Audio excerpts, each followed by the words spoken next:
বিকাশ রঞ্জন ভট্টাচার্য বাম সাংসদ এবং আইনজীবী, তার বক্তব্য আজকে শোনাবো। যেভাবে নির্যাতিতার পরিবারের তরফ থেকে বলা হয়েছে সঞ্জয় রায়ের ফাঁসি, তারা আজকে বলেছেন যে তারা চান না। এই জায়গায় দাঁড়িয়ে বিকাশ রঞ্জন ভট্টাচার্য তিনি কি বলছেন শুনুন। ফাঁসি কোনো সভ্য দেশের সাজা হতে পারে না।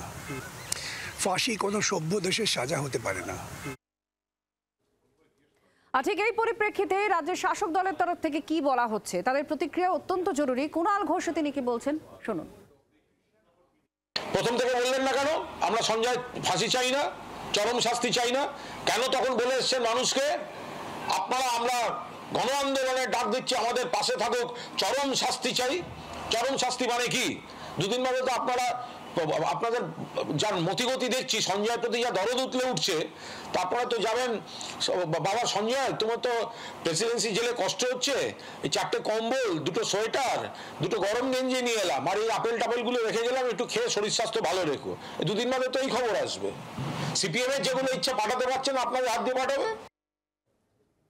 এবার শ্রমিক ভট্টাচার্য বিজেপি রাজ্য মুখপাত্র প্রতিক্রিয়া শুনুন। এটা প্রতিষ্ঠিত যে একা সঞ্জয়ের পক্ষে এত বড় ঘটনা ঘটানো সম্ভব ছিল না। নেশাগ্রস্ত অবস্থায় সঞ্জয়কে কে নিচ থেকে নিয়ে গিয়ে ওপরে নির্দিষ্ট কক্ষের সন্ধান দিয়েছিল? সে কোথায়? কার নির্দেশে, কার অনুপ্রেরণায়, কার অনুমোদনে একটা সরকারি হসপিটালে প্লেস অফ অকারেন্সকে ধ্বংস করা হয়েছিল? তার উত্তর পাওয়া যায়নি। কেন মেয়েটাকে সূর্যাস্তের পরে অটোপসি করা হলো? তার উত্তর মেলেনি। তো স্বাভাবিকভাবেই এটা তো মানুষের আদালতে বিচার হয়ে গেছে যে এখানে দোষী কারা। তো আদালত কোনো নির্দেশ দিতে গেলে বা আদালত কোনো রায়দান করতে গেলে ডেফিনেটলি সেখানে তার সাক্ষ্য প্রমাণ লাগবে, কিন্তু সাক্ষ্য প্রমাণ লোক যারা করে দিয়েছেন তাদের বিরুদ্ধে তদন্ত হওয়াটা প্রয়োজন।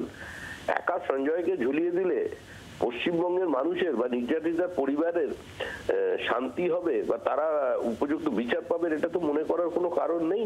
আদালতের জন্য মানুষের জন্ম হয়নি, মানুষের জন্যই আদালতের জন্ম হয়েছে। এইটা মাথায় রেখেই বিচার করা দরকার। এবং তার পরিবারের নির্দিষ্ট বক্তব্য আছে, একমাত্র সন্তানকে হারিয়েছেন, তাদের কথাটা গুরুত্ব সহকারে জানা উচিত। বাংলার আওয়াজ, বাঙালির আবেগ, জি 24 ঘন্টা।